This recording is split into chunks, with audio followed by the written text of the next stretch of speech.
Olá, sejam todos muito bem-vindos ao podcast Devaneios Filosóficos, agora no bloco Não Monogamia e Anticolonialismo. A ideia aqui é a gente discutir a partir de teorias, de depoimentos e relatos e muita reflexão o que nós entendemos por relações afetivas e como que nós podemos descolonizar essa noção inteira que nós construímos ao longo do tempo sobre o que é o amor, o que é amar e o que são as relações humanas.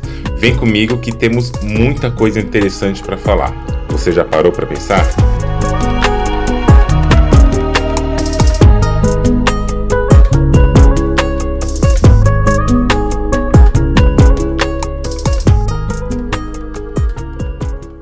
Olá, minha gente. Para quem está chegando agora, eu sou a Andreone Medrado. Estamos aqui para falar de certo assunto que eu acho muito interessante, como todos que eu trago aqui, não é?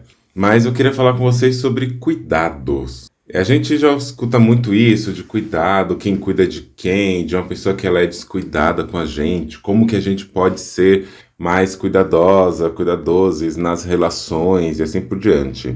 E aí eu te pergunto, você que me escuta agorinha, você se considera uma pessoa cuidadosa? Você acredita que você consegue ser uma pessoa cuidadosa nas relações, na sua vida? E quando eu falo, de novo, gente, relações, todas as relações, profissionais, amizade, familiares, relações afetivos sexuais, enfim. Eu sei que num processo de desconstrução, né, desse romantismo que o colonialismo cria em relação ao que é, de fato, um relacionamento com alguém, a gente vai tentando desvencilhar essa coisa de que relacionamento é só o relacionamento sexual e de que o relacionamento afetivo sexual é mais importante que os outros. A gente vai tentando desconstruir isso, né? Mas dentro de uma lógica geral, na vida, e se quiser pensar também em relacionamento afetivo sexual, enfim, pode pensar. Você se sente também uma pessoa que é cuidada? Você sente que as pessoas têm cuidado ao falar com você, têm cuidado ao te tratar, ao se relacionar com você, e você se sente uma pessoa que tem muito descuido, recebe muito descuido nas relações? Enfim, o que é isso, né? Que a gente está falando de cuidado, cuidadoso, uma relação entre descuidos, como que isso se relaciona, né, com a ideia de não monogamia, com a ideia de colonialismo? Será que o cuidado, ele é uma coisa que vai ser sempre importante de haver na relação? Será que o cuidado tem um limite? E o descuido? Será que o descuido é sempre uma estratégia de negatividade no relacionamento? Ou será que dá para também ter um descuido como uma praxe? Bom, a depender do caminho que a gente seguir para analisar isso, pode ser muito bom ou não, mas vamos ter um cuidado para pensar sobre esses assuntos. E primeiro, acho que a gente pode começar pensando sobre cuidado. E aqui eu quero trazer uma relação entre cuidado e colonialismo. Eu gosto de trazer coisas intuitivas, mas de vez em quando eu trago algumas coisinhas contraintuitivas também, né? Para começar, a gente precisa entender uma coisa, que cuidado não é uma coisa neutra. Não é só sobre fazer o bem ou sobre se preocupar com alguém, etc. O jeito que a gente entende a prática do cuidado, o jeito que a gente entende e como também a gente pratica o próprio cuidado, ele carrega uma história, ele carrega toda uma bagagem cultural. E adivinha, né? Para vocês já deve ter entendido, também tem uma bagagem colonialista. Sim mesmo, a gente vai falar do colonialismo, que organizou as relações de poder de um jeito que algumas pessoas foram colocadas na posição de cuidar, enquanto outras pessoas eram sempre cuidadas. E nesse cuidado, né, a prática, o cuidado na prática, era sobre controle, sobre obediência, sobre servidão, sobre manutenção de uma certa ordem, ou se preferir, manutenção de um conforto de alguém em detrimento do nosso. Mulheres, de modo geral, cis ou trans, pessoas negras, pessoas indígenas, imigrantes, pessoas pobres, em geral pessoas com baixa escolaridade, são pessoas que são historicamente colocadas no lugar de cuidar. Essas pessoas são frequentemente ensinadas a servir, a se sacrificar em prol de um outro grupo, a colocar a outra pessoa acima delas.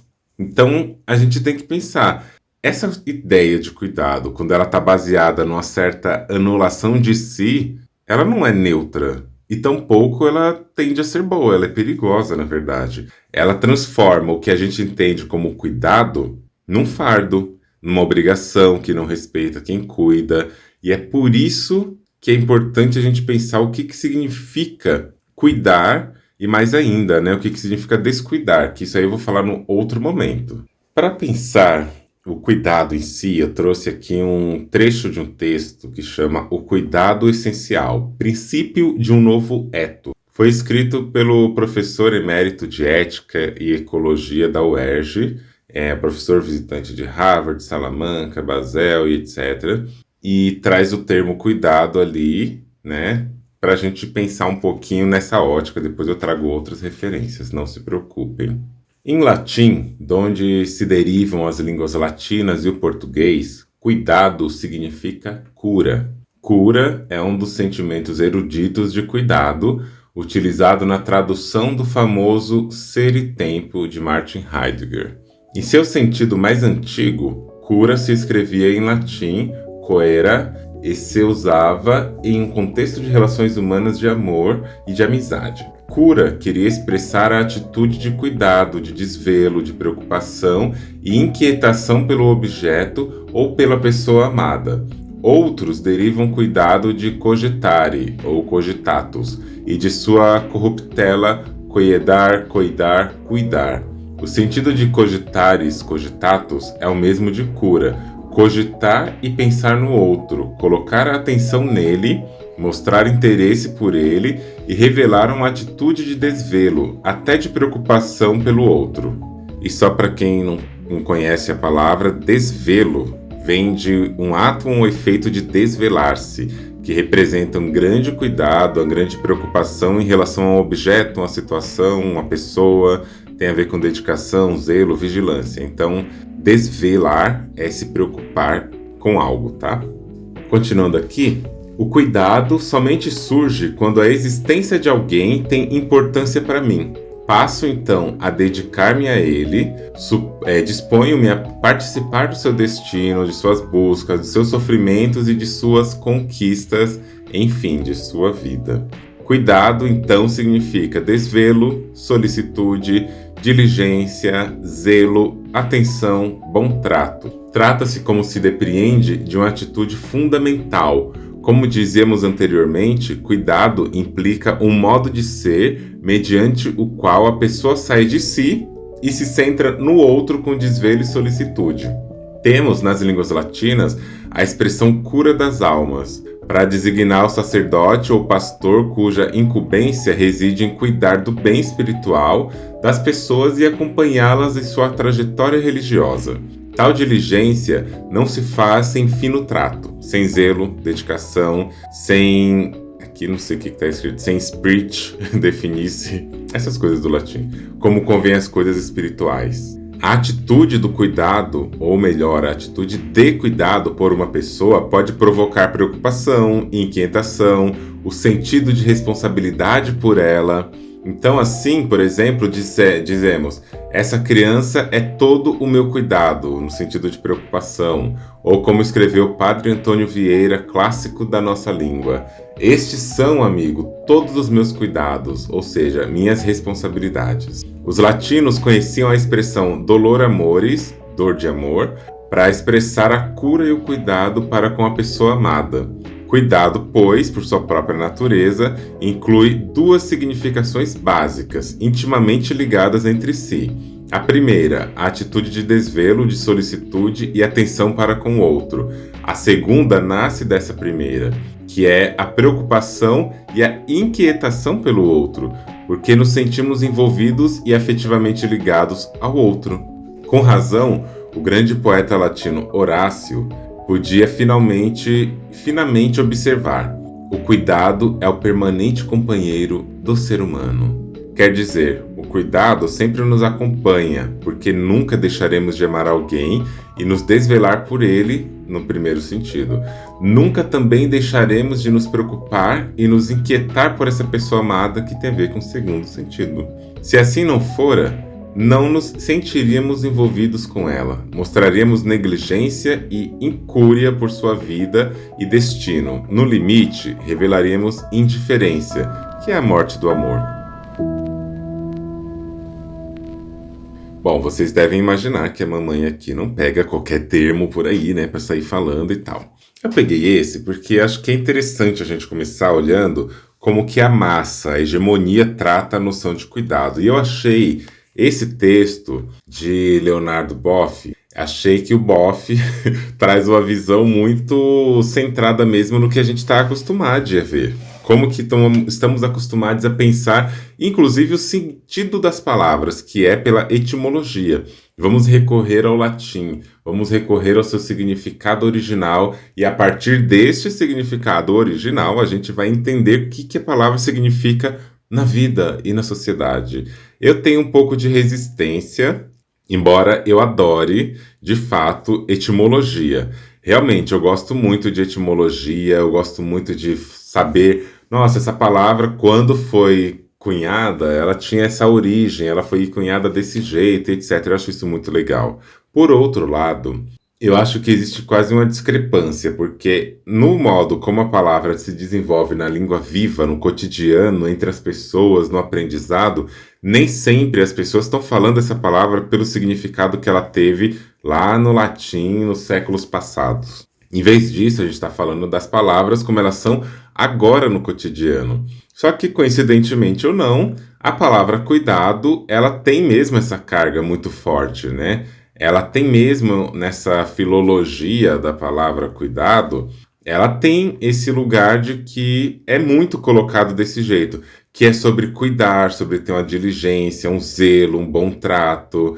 E aí tem todas essas maneiras de pensar o cuidado, que ele pode ser, inclusive, se sentir quase que, como posso dizer, responsável pela pessoa. Sabe, você tem responsabilidade por essa pessoa, você se torna intimamente responsável por tudo que aquilo está envolvido, e não só, você ainda fica numa preocupação e numa inquietação em relação àquela pessoa. Só que aí, acho que apesar dessa leitura trazer coisas que no senso comum se apresentam muito, ela traz dentro do discurso tanta branquitude e traz também como que, não necessariamente esta fala, mas o sentido de cuidado, ele foi, como eu comentei logo no começo, também cooptado e adicionado, reelaborado pelo colonialismo, que de tanto ser instituído dessa forma, ele se naturaliza. Por exemplo, se o cuidado fosse uma coisa que a gente devesse ter sempre, o tempo todo, todo momento, a gente teria cuidado com todas as pessoas. Mas a gente sabe que dentro da construção do colonialismo, a principal coisa que vai, né, revelar o período moderno, a era moderna na nossa sociedade, o que vai desvelar a modernidade, é a separação discursiva, institucional e, quando possível, geralmente conseguem, a separação física entre o que é o nós e o que é outros, entre o que é nós e o que é elos, o que é nosso grupo e o que é o outro grupo. Essa divisão centrada nessa lógica é muito dentro da modernidade. Essa modernidade, ela se funda nisso, e não só, não por acaso. Essas diferenciações de grupo, de classe, de castas, ela vai entrar com a questão do racismo também. O racismo é a grande marca, na minha visão, do surgimento da modernidade. E o que surge junto com a modernidade, pensando historicamente? O que se avança junto com a modernidade? Capitalismo. O capitalismo avança junto com o avanço da modernidade, das grandes expedições científicas também. Essa procura por conhecer o mundo, invadir territórios e absorver tudo que esses territórios têm para produzir, também vem na marca desse colonialismo que vai se irradiando pelo mundo. E nessa irradiação não existe uma busca de uma assimilação, embora as assimilações culturais aconteçam. Mas não é esse o objetivo. O objetivo é chegar num lugar onde você consiga ter recursos para serem explorados. Junto com isso vem todas essas coisas. Então, o que tem a ver, o que eu estou dizendo agora, com a noção de cuidado?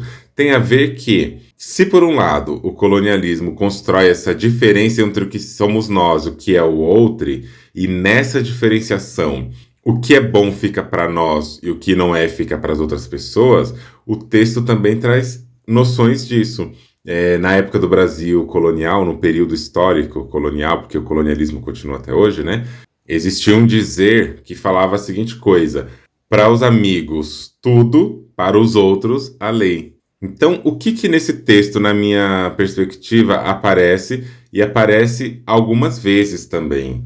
Principalmente naquela parte, né? O cuidado somente surge quando a existência de alguém tem importância para mim. E aí lá no final também fala, né, de que o cuidado sempre nos acompanha porque nunca deixaremos de amar alguém e nos desvelar por ele.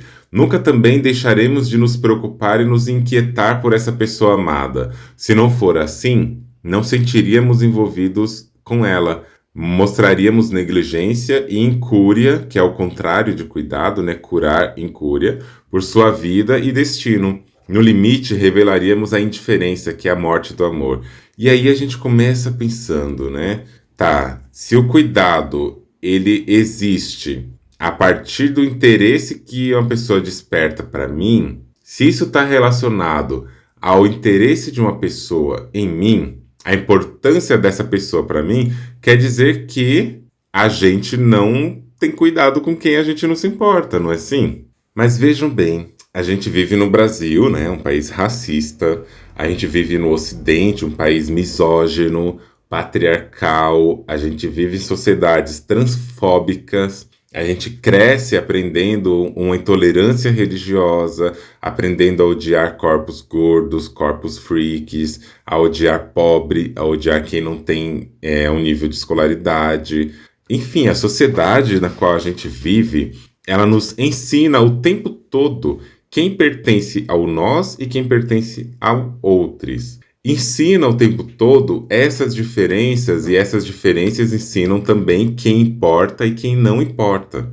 Uma grande classe da branquitude, da elite, você acha que essa classe se importa com pessoas que não pertencem a esse grupo?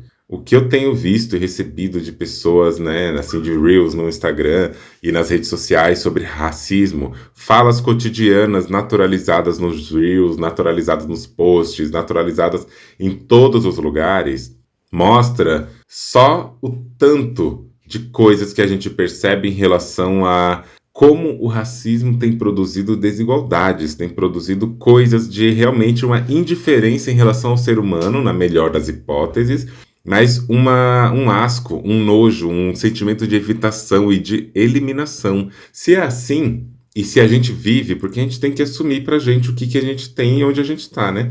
E a gente vive num país colonial, colonialista, colonizado, colonizador. Como que a gente vai entender que o cuidado, já que o cuidado depende de ter alguém que é importante pra gente, é uma coisa neutra aqui? E aí eu tô falando de relações interraciais, aí eu tô falando de relações intergêneros, relações entre pessoas com ou sem deficiência, pessoas de diferentes classes, porque a gente tem uma romantização muito grande, uma romantização enorme de que, assim como fala no texto, né, quando você tem cuidado, você passa a se dedicar a essa pessoa, a se dispor e a participar do seu destino, das suas buscas, dos seus sentimentos, sofrimentos e conquistas, enfim, da sua vida. Mas quem é esse outro que a gente coloca para dentro da vida com importância? Porque eu acredito no que as pessoas falam muito assim, acredito não, eu acredito na naturalização que isso dá na sociedade, de quando as pessoas falam assim, não, eu não sou racista, eu amo a minha esposa, meu esposo, meu esposo, e eu amo a pessoa com quem eu tô, é negra e eu amo. Não, eu não sou capacitista, eu amo tal pessoa que tem uma deficiência, eu não sou isso, eu não sou aquilo. Mas no fundo, essa dualidade, ela existe porque a sociedade, ela não é neutra, não é única. A pessoa consegue muito bem amar uma pessoa negra, trans, gorda, freak, PCD, neurodivergente, e mesmo assim ter no seu subjetivo, né, na sua constituição subjetiva, no seu pensamento, a construção de um pensamento que ele pode ser racista, misógino, transfóbico, capacitista, entende? Isso não está separado. Uma pessoa pode amar e odiar o mesmo objeto, e às vezes no mesmo momento. Por que eu falo tudo isso? Para que a gente não caia nessa fantasia de que porque eu amo eu cuido. Amor não é sinônimo de cuidado. A pessoa pode cuidar de você e não te amar. A pessoa pode te amar e não cuidar. O cuidado não é solto na sociedade, não é algo que está descolado das marcações sociais. E o grande ponto, para mim, é quando a gente elabora cuidado na lógica branca, na lógica cis heteronormativa, na lógica burguesa, e a gente começa a cuidar só daquilo que nos interessa. E aí entra um primeiro detalhe. O cuidado, ele está numa relação de puro interesse, ou de um interesse puro, não sei. O cuidado, ele está na relação que a gente tem com aquela manutenção da coisa. Só que aí tem um outro campo.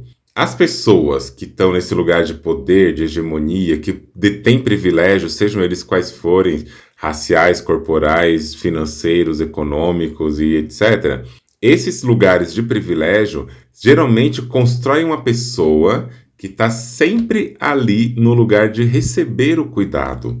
É assim que a desigualdade no colonialismo funciona.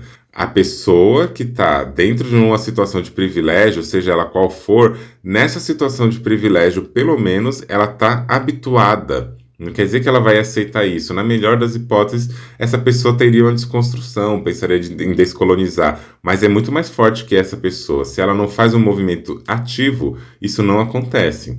Então ela vem de um lugar geralmente de quê? De receber cuidados. O outro lado da história, não pensando na binaridade só, mas um dos outros lados da história, são aquelas pessoas que estão em situações de vulnerabilidade, as pessoas que não têm muito acesso, que não têm uma representação social e um valor social declarado, são as pessoas dos grupos dissidentes, esses que eu mencionei até agora.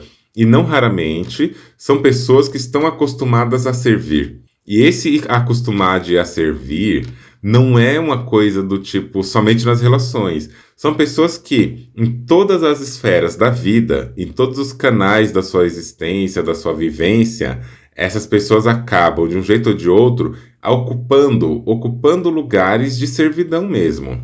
São pessoas que nos trabalhos, pensando nas camadas populares e nas camadas de pessoas que não ocupam os lugares de privilégio. E historicamente são posicionadas aonde? No lugar de produção. Produzir para, cuidar de algo para alguém. Quando a gente pensa em épocas de escravização aqui no Brasil, a gente tem primeiro as pessoas indígenas fazendo todo esse desmatamento, tendo que pegar pau-brasil, tendo que fazer uma série de trabalhos escravizados para a branquitude europeia que chega aqui, e também o trabalho e a obrigação, porque não é trabalho, né? O dever e a obrigação e a escravização de cuidar de espaços para estas pessoas. Quando a gente tem a escravização de pessoas africanas aqui no Brasil, o que a gente observa também é que essas pessoas são colocadas no lugar de cuidado. E aí eu falo para vocês, né? Se no texto que a gente leu tem lá que o cuidado também é zelo, bom trato, a gente tem a noção também de que as pessoas escravizadas que estavam trabalhando não, né? Estavam sendo exploradas nas fazendas de café, nas fazendas de cana e todos esses lugares de produção, elas também estavam fazendo o que ali? Estavam cuidando daquelas plantações de algodão, de tudo. Elas estavam dando um bom trato àqueles espaços, elas estavam tendo zelo por aqueles espaços. Só que não é um zelo desse lugar neutro, ai que fofinho, tá cuidando. Não, elas eram obrigadas a isso. Isso entra numa construção material da prática, mas também entra numa construção social subjetiva do lugar que essas pessoas ocupam, que elas têm que fazer algo para alguém no lugar de sacrifício quase. E é um sacrifício desse aqui da escravização, porque era uma imposição. As pessoas tinham que, entre aspas, cuidar da terra, dos seus senhores e etc., porque elas eram obrigadas a isso. E se a gente tem que a colonização ela afeta não somente o lugar da estrutura, da instituição social, da estruturação mesmo da própria sociedade, economia, educação, religião, família, a gente tem também que ela vai entrar na questão social psicológica. Fanon, né, uma das pessoas muito importantes para isso, e depois Lélia Gonzalez também, vão trazer, e Neuza Santos é um ótimo nome também, vão trazer reflexões sobre como que questões sociais adentram no imaginário das pessoas, na subjetividade das pessoas, construindo para coisas que às vezes a gente não se dá conta ao longo do tempo. Quando o Fanon traz a questão do racismo na psicologia das pessoas negras, quando Isildinha Batista Nogueira, no seu livro Acordo Inconsciente, traz essas reflexões,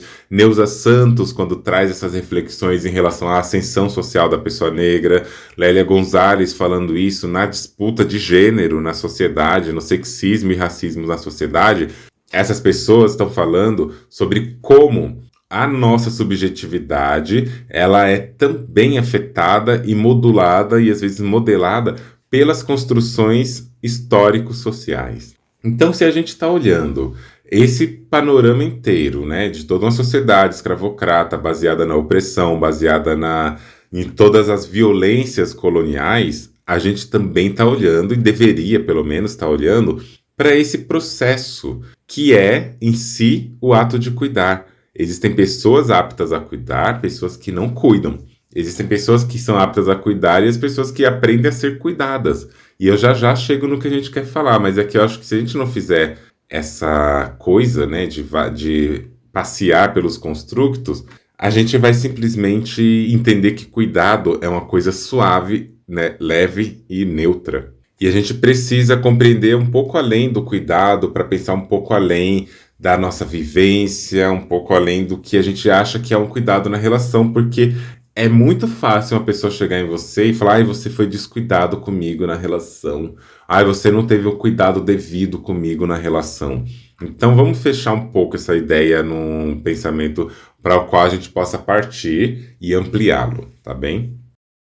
Por outro lado, um outro texto de Adilbenia Freire Machado, um texto de 2019, chamado Filosofia Africana, Ética de Cuidado e de Pertencimento ou uma Poética de Encantamento, lá na página 8, vai falar uma coisa que eu considero importante, né, para a gente pensar junto aqui essas coisas, né, essas comparações entre o que é o cuidado na perspectiva branca, o que é o cuidado na perspectiva negra, o que a gente está entendendo sobre cuidado, para depois a gente problematizar isso nas relações. Lá na página 8, a Adilbenia vai dizer o seguinte: ao pensarmos a filosofia africana desde o paradigma da ética do cuidado, temos a perspectiva do conhecimento como prática de liberdade e engajamento, abertura para o outro, para o diverso. É importante pontuar que o conhecimento usado para a destruição é pior do que sua ausência. Portanto, é fundante que usemos o conhecimento como responsabilidade partilhada e compartilhada com a vida. Do contrário, estamos fazendo o que o conhecimento ocidental, europeu, brancocêntrico, patriarcal fez e faz. Conhecimento só liberta quando pautado na potência da vida, qualquer que seja ela, onde possamos ver nossas semelhanças com os diversos. Nossa humanidade é fonte e potência de vida. Não implica que tenhamos que silenciar, sermos acríticas, ao contrário, sermos críticas, porém numa perspectiva construtiva e não destrutiva, pois que é a colonialidade que mata e ensina a matar. É a colonialidade que nega a vida, nega o conhecimento, pois conhecimento é vida. Assim, nega o pertencimento, porque pertencer implica encantar-se com o viver. A colonialidade tem medo da vida, odeia a vida. É importante demarcar que a colonialidade não odeia todas as vidas, mas algumas, fundamentalmente o povo negro, africano e afrodescendente, dos povos originários. A colonialidade hierarquiza o valor da vida desde a criação dos seus outros. Podemos afirmar que os anos que ainda perduram em que a elite brasileira buscou embranquecer o Brasil, por meio da negação da origem da sua expropriação, estão presentes em nosso cotidiano, manifestando-se em diversas violências epistemológicas, econômicas, sociais, culturais e simbólicas e físicas que sofremos. E lá na página 15 vai estar um trecho que diz assim: a ética do cuidado é oriunda da relação, comunhão coletiva de modo circular horizontal, onde todas as pessoas são inseridas e todas são importantes, aprendendo, ensinando, trocando, fortalecendo, e o horizonte é o bem viver. O nosso ensinamento e aprendizado é o ser e cuidar. A filosofia africana é compreendida como a ética do cuidado por ser uma filosofia da ação, uma prática comunitária em torno do bem viver, da relação com a natureza, da sacralização do corpo, das nossas sabedorias ancestrais e da escuta sensível, ou seja, relação ancestral com a vida e com o mundo. A construção da educação para as relações étnico-raciais, as filosofias africanas são tecidas pela diversidade e muitos modos de aprender e ensinar e a multiplicidade de espaços educativos, espaços de aprendizagens implicados em ser.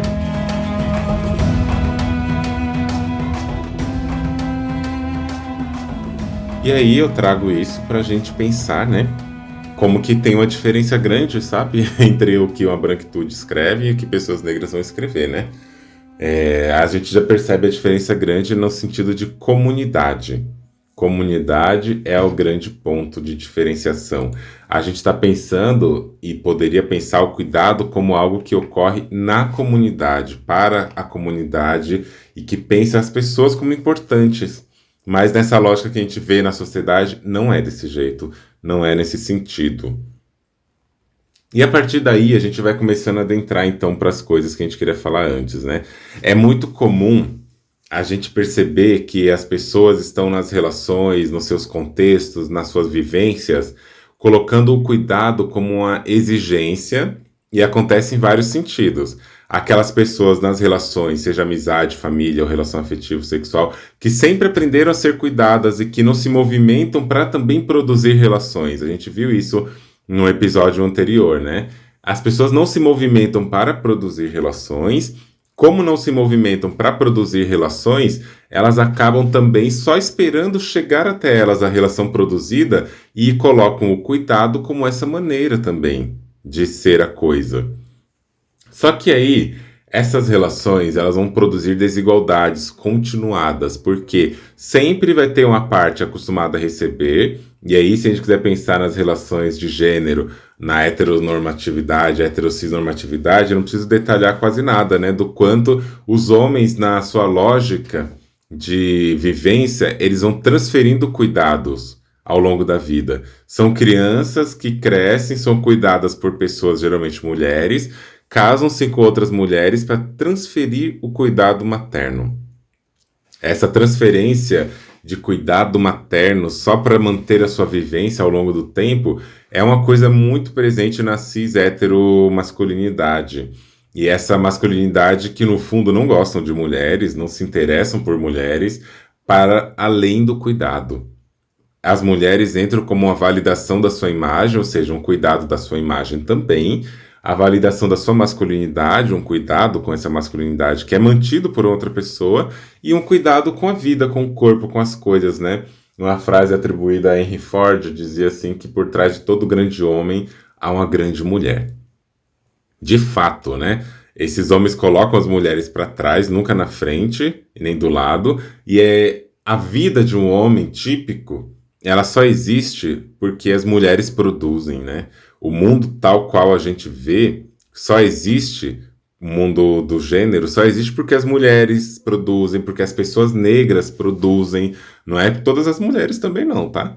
Mas as mulheres negras produzem, as pessoas negras produzem. Essas pessoas historicamente colocadas nesse lugar de servidão. São as pessoas que constroem o mundo, que constroem a sociedade, que produzem a sociedade. Então é lógico que as pessoas que têm mais privilégios vão estar aí na frente, né? O cuidado entra nesse campo. Mas aí tem um outro tema, um outro assunto, porque aqui a gente está falando do cuidado como uma certa ação também, né? Mas aí tem um outro assunto quando eu falo de cuidado, e aqui cabe muito para relações de modo geral, mas que aparece muito nas conversas sobre relacionamentos afetivos, sexuais, mas eu quero colocar isso de modo geral mesmo, tá? É sobre até que ponto a gente consegue ter cuidado com as coisas e com as pessoas e quem consegue fazer isso desse jeito.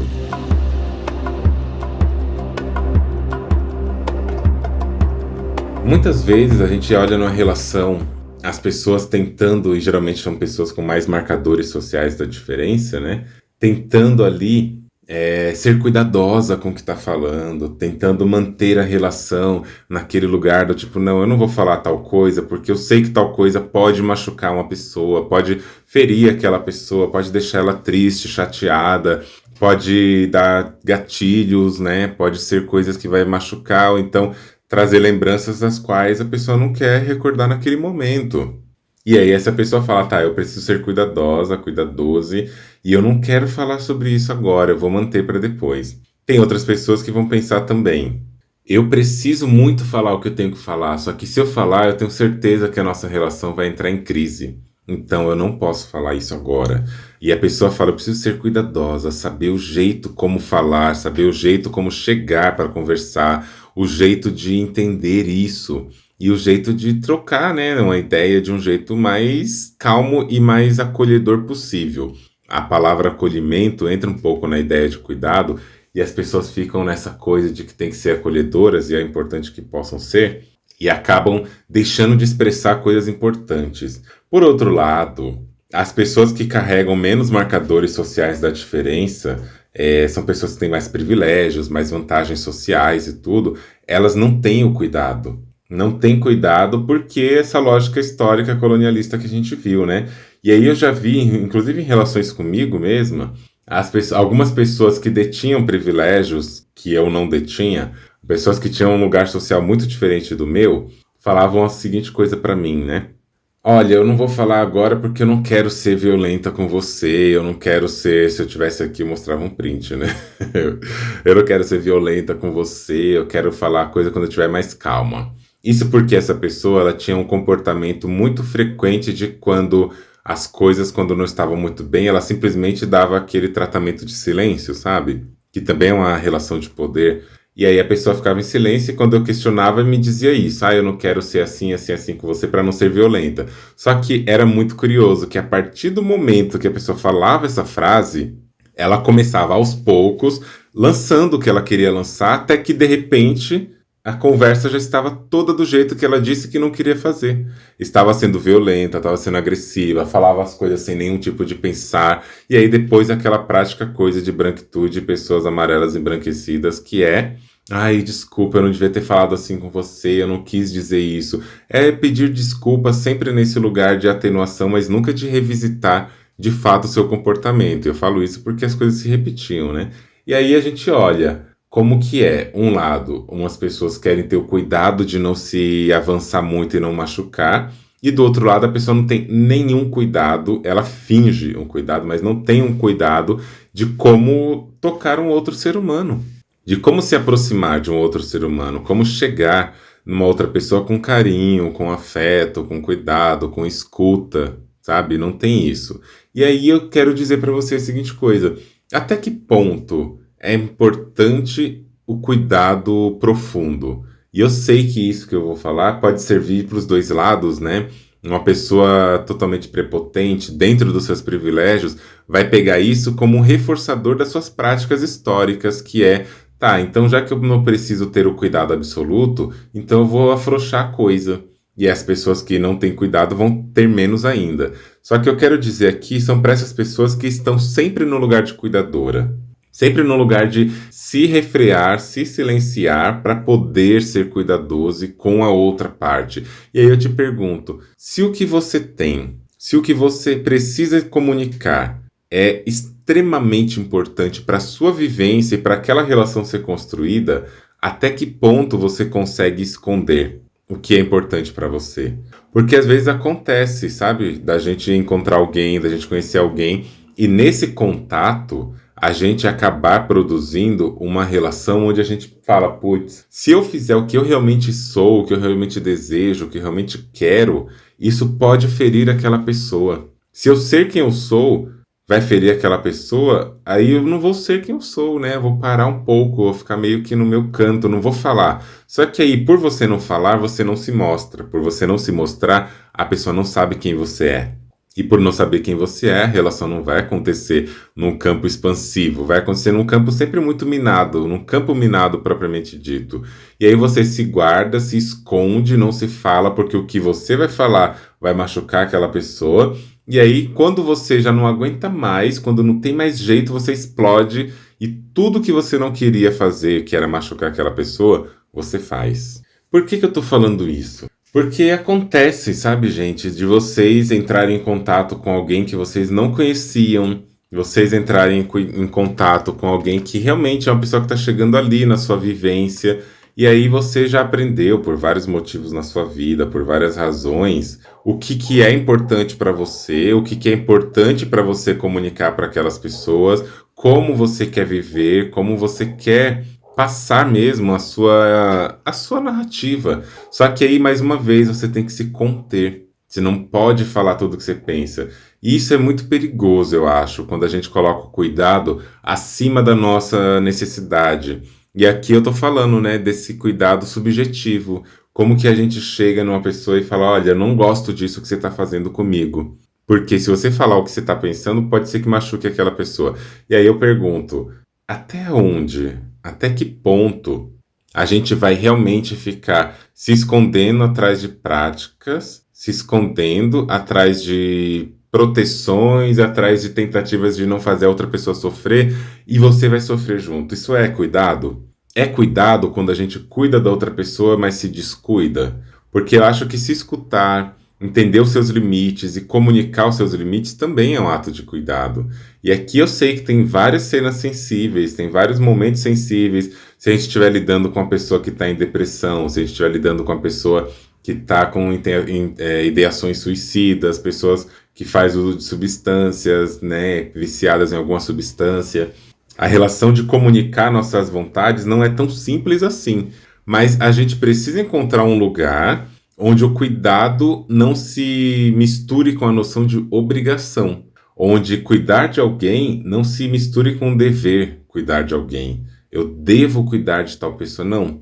A gente tem que entender que o cuidado ele precisa ser também comunitário, mas ele tem que ser, vamos pensar assim, livre, ele tem que ser possível, ele tem que ser parte de um desejo. Eu penso que ele tem que ser parte de um desejo e não parte de uma regra. Porque senão a gente vai perceber o que eu percebo todos os dias na clínica, todos os dias na internet, na vida prática, na vida pessoal, que é, se alguém tiver que se silenciar para manter a paz da outra pessoa, esse alguém que vai fazer esse silenciamento é sempre alguém que está em menor condição de privilégio. É uma hierarquia do cuidado. Essa hierarquia do cuidado, ela constrói a nossa sociedade colonialista.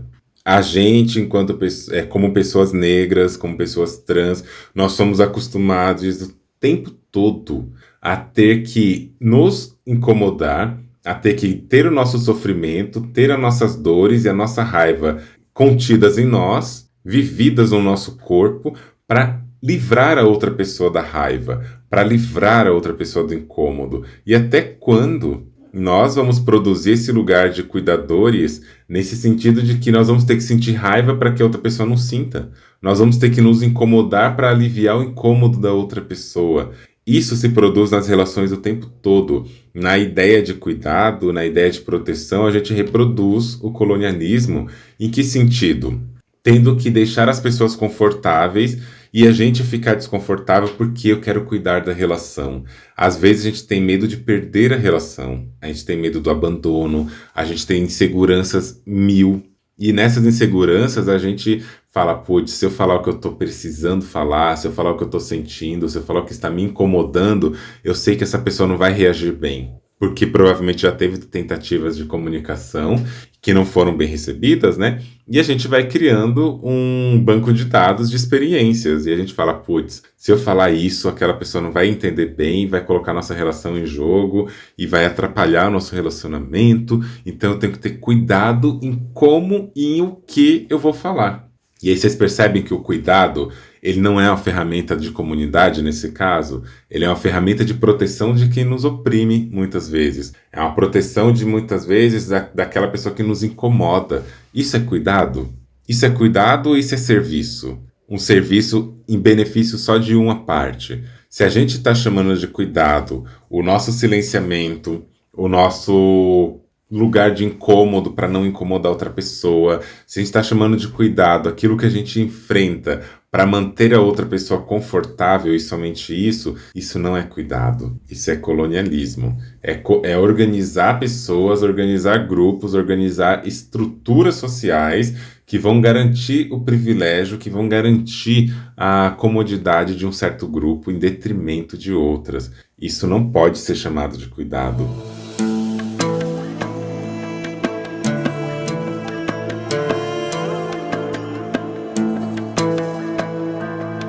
Quantas pessoas, né, e principalmente mulheres, em relacionamentos a gente vê fazendo coisas assim absurdas para manter a paz do homem, para manter a paz daquela pessoa que tem mais marcadores de privilégio nas relações, fazendo coisas assim absurdas e que às vezes a pessoa não percebe.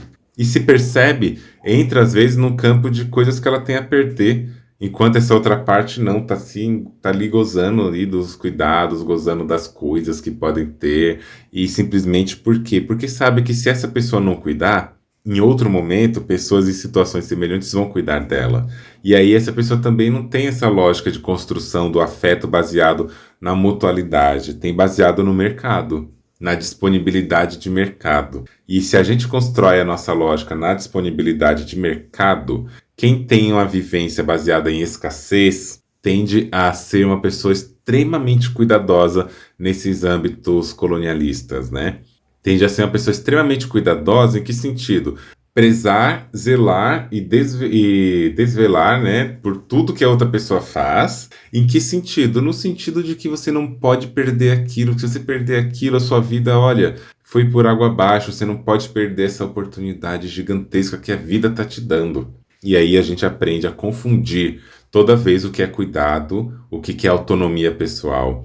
Eu tenho uma coisa, né, quando eu vou conhecer uma pessoa, independente do contexto, mas pensando em relações afetivos sexuais, eu falo para aquela pessoa aquilo que eu sei que se em algum momento eu falar, tem grande chance da pessoa não querer estar comigo. Essa lógica do amor romântico, do love bombing, que chega mostrando sempre a parte boa e incrível para depois mostrar o quanto o que você tem, os seus incômodos e tudo mais, isso aí não funciona, porque você cria uma imagem de um desejo baseado naquilo que você está mostrando e produzindo naquele começo. E aí depois você vem e mostra o que você, na verdade, é do fundo. E às vezes não foi isso que fez a pessoa se apaixonar por você. A gente aprende no amor romântico a construir desejos e vontades baseado na fantasia. E só na imaginação, porque a gente tem medo de mostrar a verdade e a verdade afastar as pessoas da gente. Óbvio que muitos homens cis héteros, ou homens de modo geral, cis, né, de modo geral, estes homens vão construir as suas imagens em cima de uma ficção porque realmente está complicado. Se eles forem falar do jeito que eles estão pensando no mundo, ninguém quer nada com ele, mas seria muito melhor que falassem, porque aí já deixava de lado, né? A pessoa já entendeu, olha, esse modelo de homem não tá legal mesmo. Esse modelo de homem tem que acabar. Porque aí, quem sabe, eles se modificassem, né? Mas, enfim, esperanças. Não acho que isso vai acontecer, não. Mas pensando no nosso sentido de cuidado, não confundir isso também com essa coisa de que cuidar é dever cuidar. A gente precisa ter cuidado com as pessoas no que a gente vai falar, isso é um fato. Mas a gente precisa ter cuidado com a gente se o que a gente está deixando de falar não é um ato de descuido também com a gente. Nós temos que entender que nós não somos responsáveis pelas pessoas. Nós não somos responsáveis absolutamente por tudo e por todos. Não tem como. O seu cuidado, por maior que seja e por mais bem intencionado que ele seja, ele nunca vai te proteger de magoar alguém.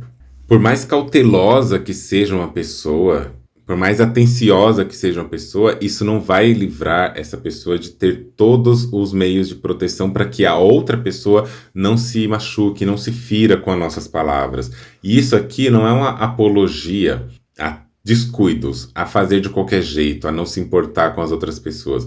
Isso é um convite para a gente também entender quais são as dinâmicas da nossa relação. Entender o que aquela relação permite ou não. Porque uma das coisas do amor romântico também é de que as relações são feitas para durar para sempre. E elas têm que ser para todo sempre. O que quer dizer isso? Quer dizer que se a gente está conhecendo alguém, fazendo amizade, entrando num trabalho, está numa relação afetivo-sexual, ou a própria noção de família, aquela escolha, aquele lugar, e no caso da família que nem é uma escolha, é quase uma coisa obrigatória ali, né?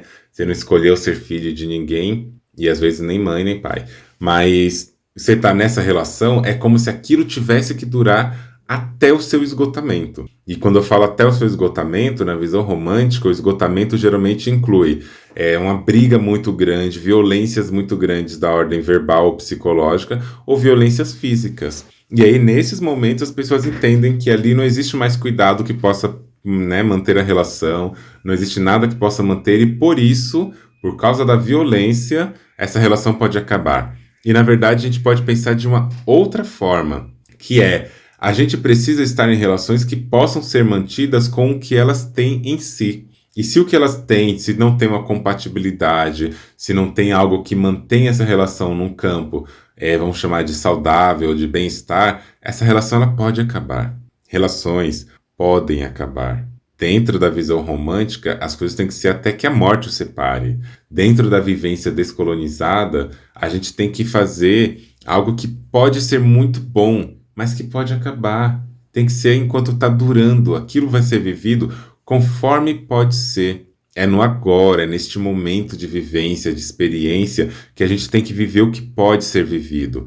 Esse olhar nos ajuda a entender que, se a gente não está nunca livre de proteger alguém de uma afetação negativa, de um certo tipo de dor e qualquer coisa por conta de falar o que a gente precisa, então a gente vai entender que, com todos os cuidados possíveis, a gente vai sim comunicar o que precisa ser comunicado, e se aquela relação não der conta dessa comunicação necessária, ela vai acabar. E ela pode acabar, e ela precisa acabar se ela realmente não der conta.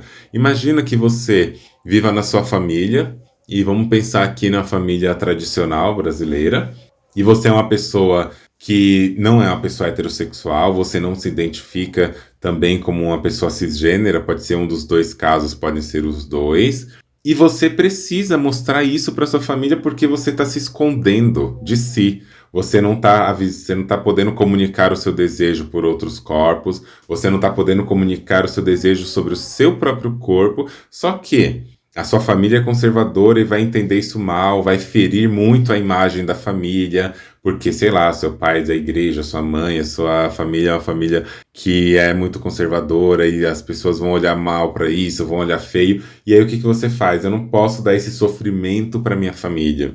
Eu não posso dar esse sofrimento para minha companheira, para seja lá quem for, e eu vou manter no sigilo, vou manter no fundo do baú, dentro do armário mofado, escuro, o meu desejo para eu não descuidar do carinho todo que minha mãe, minha família, meu pai teve por mim. Tiveram tanto cuidado comigo, fizeram tanta coisa por mim, eu não posso falar o que eu estou pensando agora, porque se eu falar é um descuido. Mas aí você se descuida, você se amarga, você se fecha num lugar que é uma morte lenta.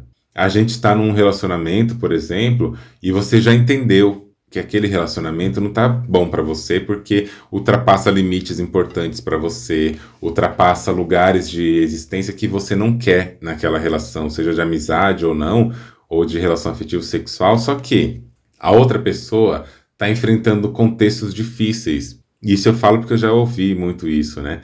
Uma pessoa está se relacionando com uma outra, essa pessoa não tem mais vontade de estar na relação, já acabou o desejo pela relação e tudo, só que a outra pessoa tem crises depressivas, tem ideações suicidas, tem chantagem, porque isso é uma outra coisa que acontece muito, chantagens e culpabilizações, e aí para você não machucar essa outra pessoa num estado que ela está frágil, sensível, você não fala que você não quer mais estar ali, você não fala outras coisas que você precisa falar, porque você acha que vai desestabilizar aquela pessoa. O que acontece é que você não fala, você se desestabiliza, e aí vai chegar um ponto em que a relação vai acabar, porque ninguém ali está mais estável, ninguém mais está na relação, a relação já não existia. E na hora que isso for comunicado, aí vai cair com tudo, todas as coisas juntas. Todas as coisas vão acabar de uma vez de um jeito muito pior, talvez, não dá para prever sempre, do que seria antes, entende? Ó, vocês vão ouvir carro vendendo coisa, melancia aqui na rua, tá? Ó, melancia R$ 10, você quer comprar? Enfim, eu vou gravando aqui, deixa rolar o som aí. O que acontece é que tem relações também onde o plano da chantagem ele entra numa tentativa de cuidado também. Eu já vi vários casos onde as pessoas, e eu já participei de relações onde eu também ocupei esse lugar de eu não poder falar uma coisa porque aquilo que eu falava, outra pessoa levava para um campo de uma manipulação, de uma chantagem, de uma culpa. E aí, nesse momento, eu falava, putz, eu não posso falar o que eu tô pensando. Por exemplo, tá tendo toda uma discussão, aí a pessoa vai falar uma coisa super transfóbica comigo e eu falo algo e a pessoa fala, olha, mas você também me colocar nesse lugar de que eu não posso me defender é um silenciamento violento. Tipo, a pessoa tá sendo racista, a pessoa tá sendo transfóbica com você. Você chega na pessoa e fala, olha, isso não tá bom, tá? Isso eu não quero que você fale tal coisa assim, assim, assim, isso foi ofensivo. E a pessoa vai tentar se defender e você fala, não, isso não tem defesa.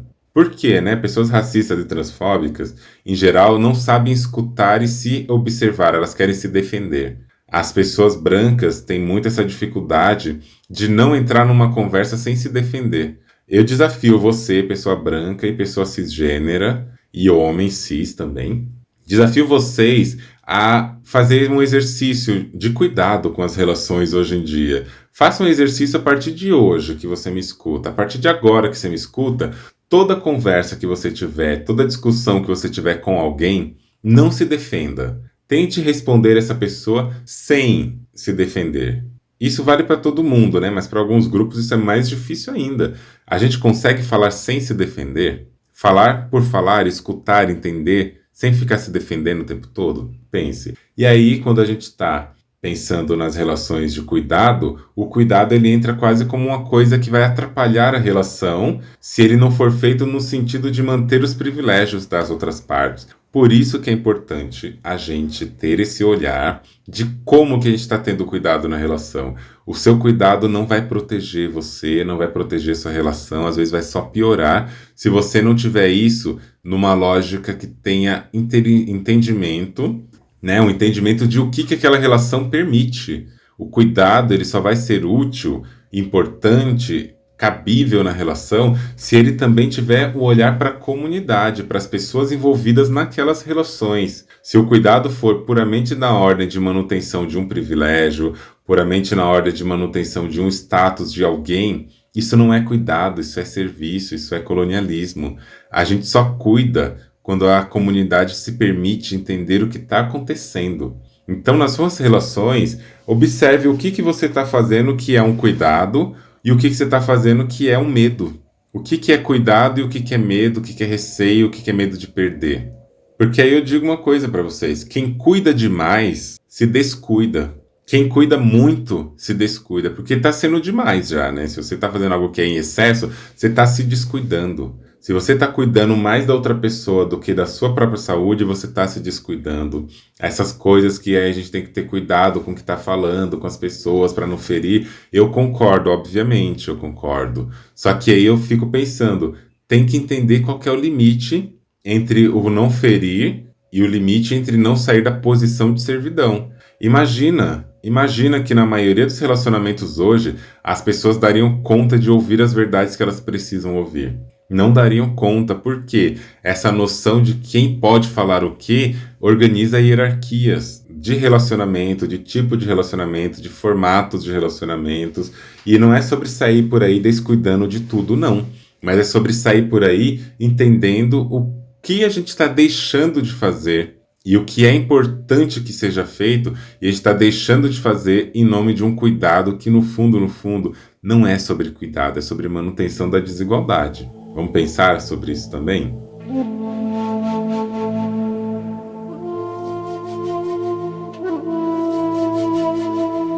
E aí a gente pensa o descuido também como um ato de resistência anticolonialista. Em que sentido? Se a gente está falando que nas relações o cuidado pode muitas vezes ocupar esse lugar de que a gente está tendo que servir alguém, servidão, nesse lugar puro de servidão, a gente precisa descuidar então. A gente tem que se dar o direito de descuidar de certos espaços que nos oprimem.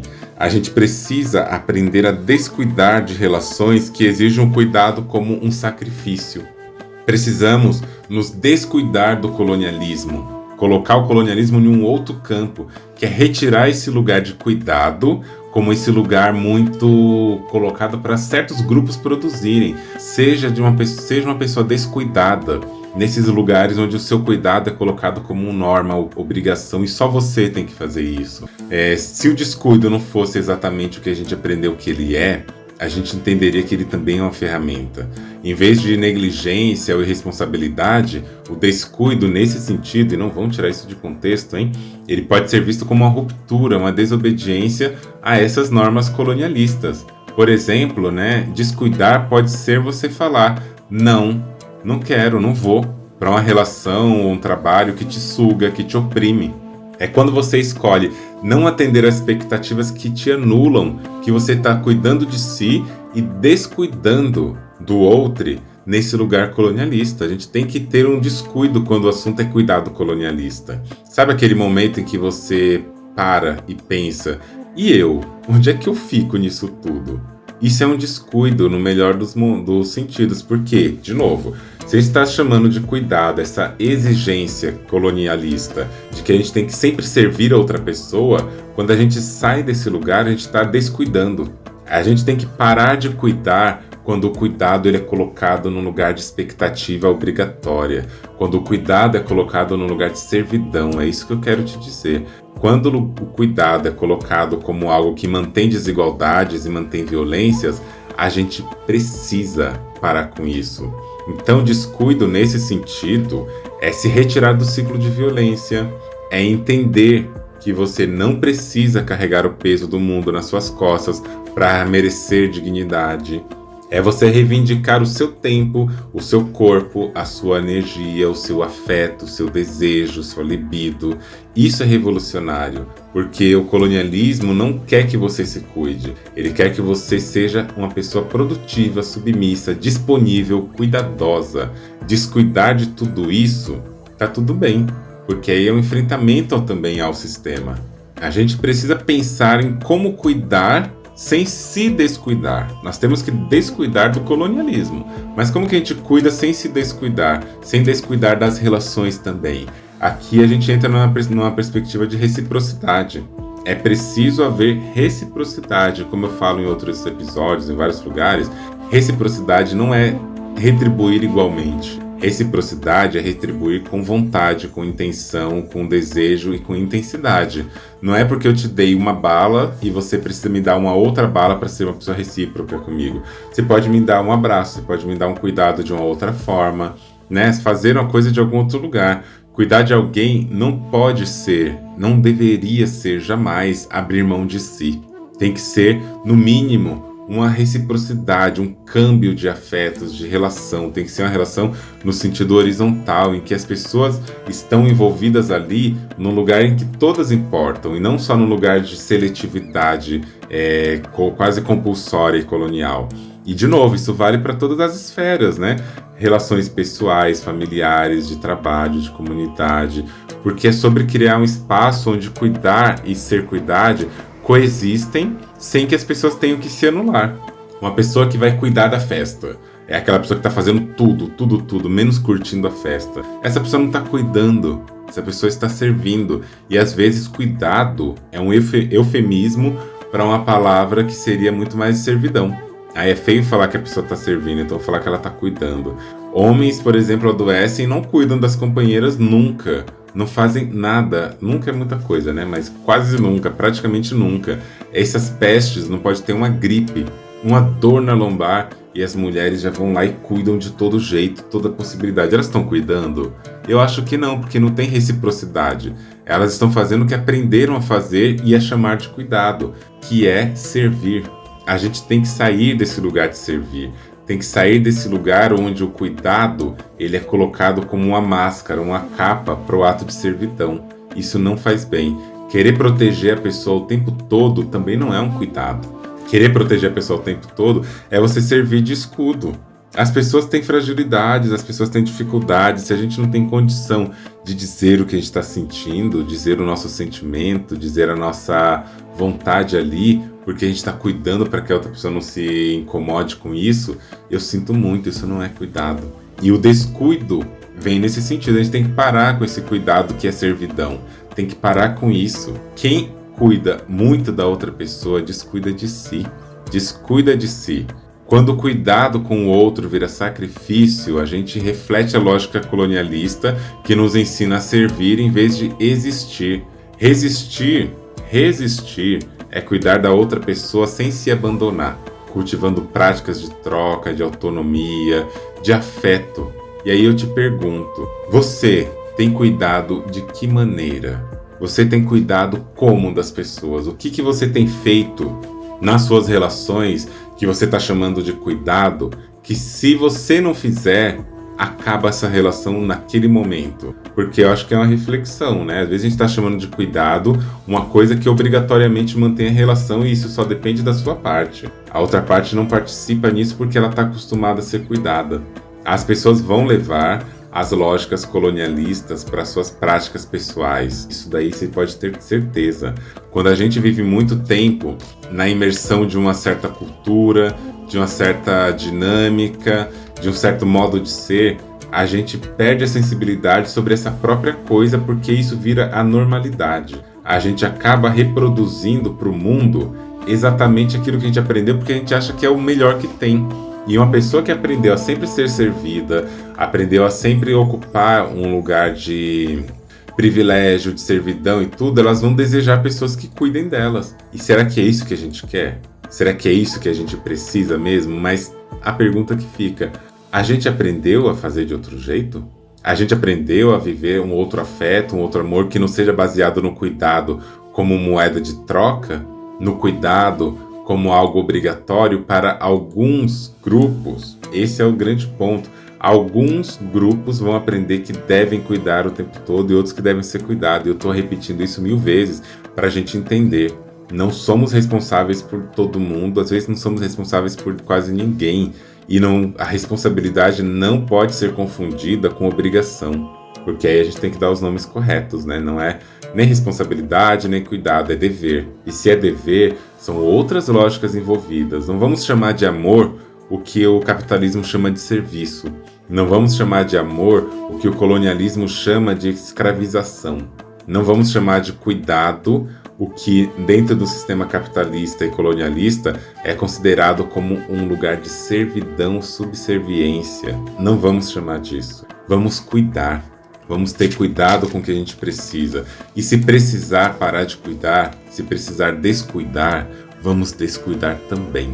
A gente precisa ter a nossa autonomia resgatada nas relações e não permitir que as pessoas que usufruem dos marcadores sociais da diferença, pessoas brancas, homens cis, supostamente héteros, pessoas sem deficiências, neurotípicas, etc., queiram colocar a gente toda vez, o tempo todo, nesse lugar de servidão.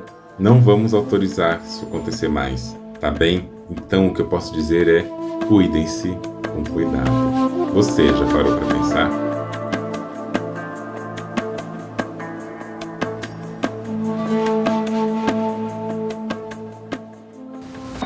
Então é isso, minha gente. Ficamos por aqui. Vejo vocês no próximo episódio. Não esqueçam de compartilhar esse episódio, todos aqueles que vocês acharam bonitinho. Compartilhem nos seus stories no Instagram, marca o meu perfil, andreone.medrado. Já aproveita também, para seguir o meu perfil. E se você quiser deixar o seu depoimento, se você quiser deixar um relato ou uma pergunta, você pode acessar o formulário que está no link aqui embaixo e você pode escrever a sua pergunta ali e eu vou deixar um espaço no formulário para você poder anexar também um áudio. Espero muito pela sua opinião, pelo seu depoimento e vamos juntos construir uma nova maneira de pensar na monogamia junto com todas as pessoas que estão aqui e ao redor de nós falando sobre descolonização das relações afetivas. Vejo vocês em breve, até um próximo episódio.